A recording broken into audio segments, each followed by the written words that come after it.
napansin. Isang bituin, nag-iisa sa dilim, naglalakbay palayo, di alam kung pasasaan.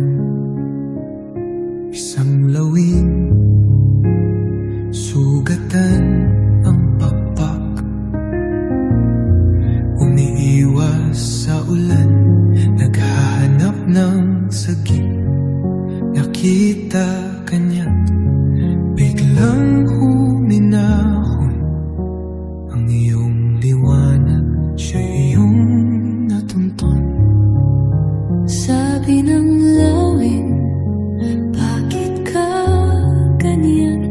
Naglalakbay mag-isa sa gitna ng kawalan. Ngumiti ka't sumagot ng mahinahon.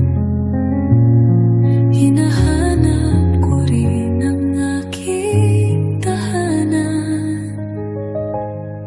At sa kalawakan, sila'y nagtagpo.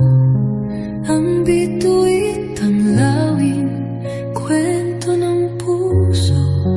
Kahit magkaiba, sila'y nagkasundo. Dala ng tadhana, sila'y